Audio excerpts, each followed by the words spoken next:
Hi, I'm Michael Cameron, and this is my new novel, Billy Christ. It's the story of a 15-year-old boy in 1969 who's growing up, and his life is complicated by the fact that he's obsessive, delusional, and thinks he may be the new Messiah. In the section I'm going to read, Billy comes face to face for the first time with sex in the form of an attractive young lady whose name might be Diana or it might be Emma.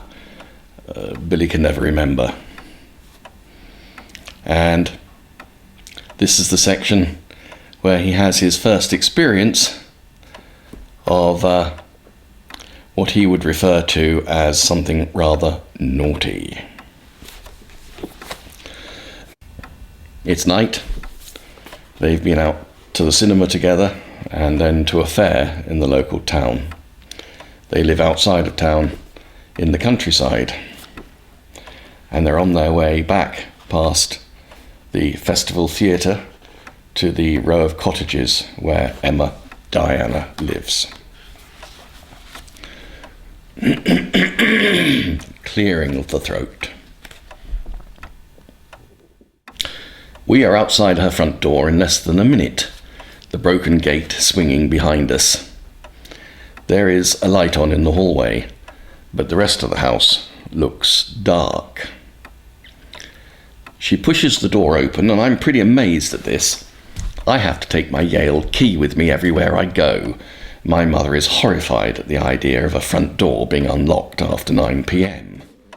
"Shh," she says to me, although I haven't said anything.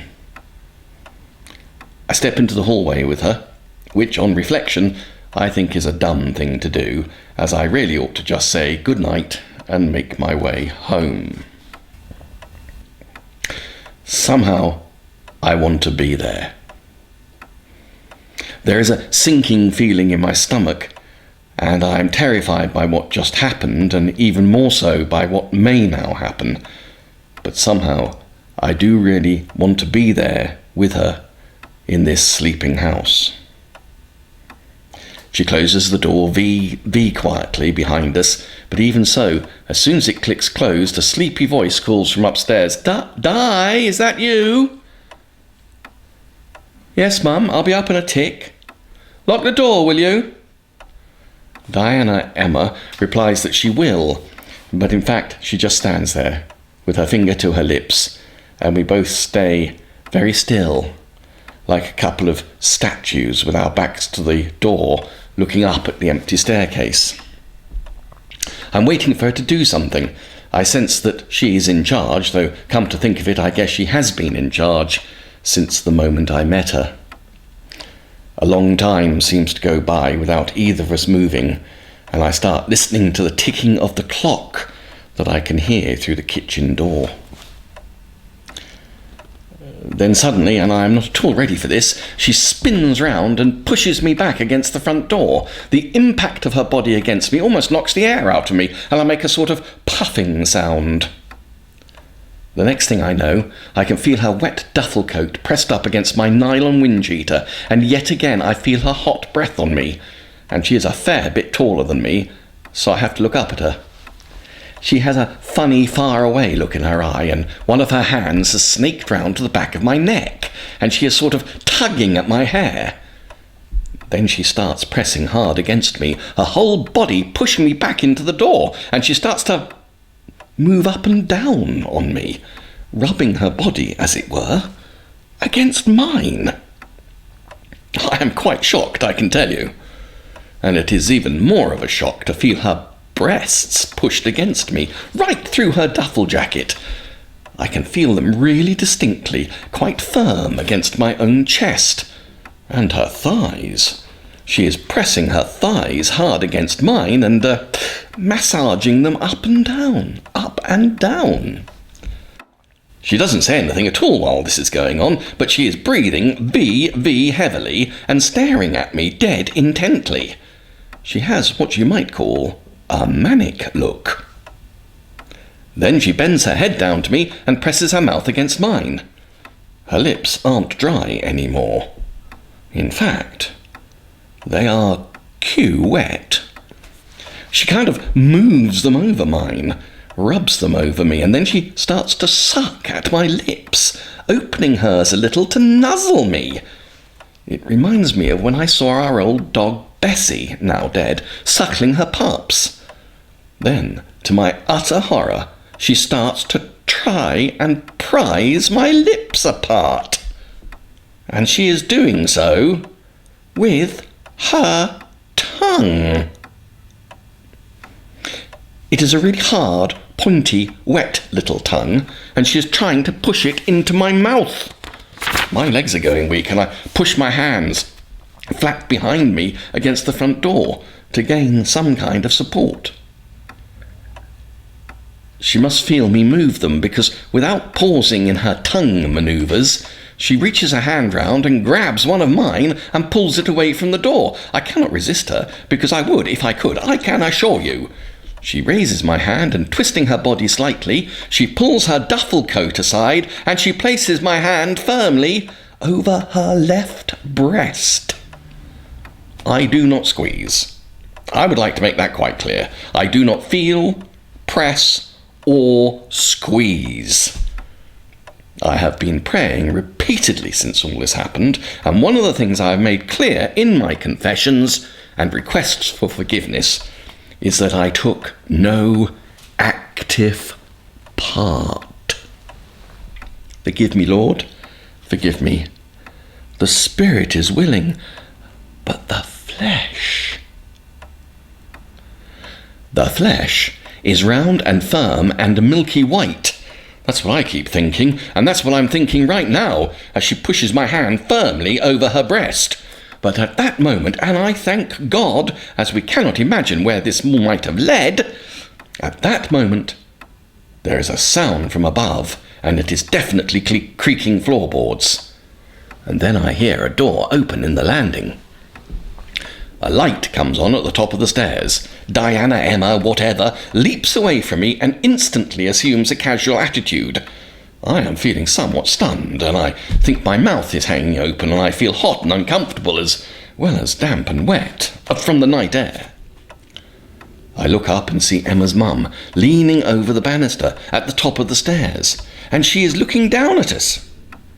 She blinks as she tries to focus on us. "Oh," she says, and her voice is quite sleepy. "I didn't know you were here, Billy." And she gives me the sort of look that says I shouldn't actually be there. "Diana, hurry up and say good night." Then she looks at me again. "Goodness knows what your folks will say, young man." "It's all right," I croak. "I'm off now." "Good night, then," she says, pointedly, and even more pointedly, she adds, "And be quick, Diana." She disappears into the shadows of the landing. Diana Emma grins at me and tilts her head to one side. "Phew," she whispers with a little laugh. "Right then, off you go." Just like that. Right, off you go. She swiftly opens the door and pushes me out into the wet, dark night, and leaning against the half-closed door, she says to me, "You take care in the dark." And then she says, "See you then." And I say, "Yeah, I'll see you around." And she closes the door on me and leaves me in the dark, and she doesn't even give me a second look.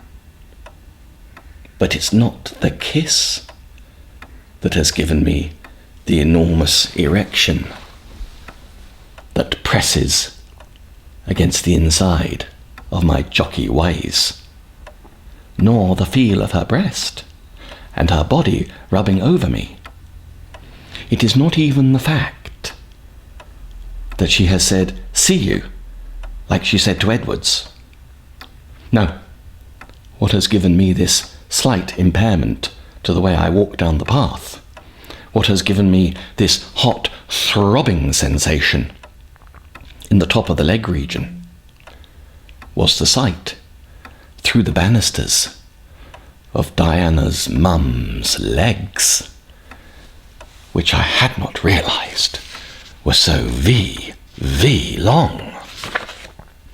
Also, I am excited by having seen them through the gap in her dressing gown, which fell open as she talked to us, and which, most tantalizingly of all, revealed something black and lacy in the way of undergarments.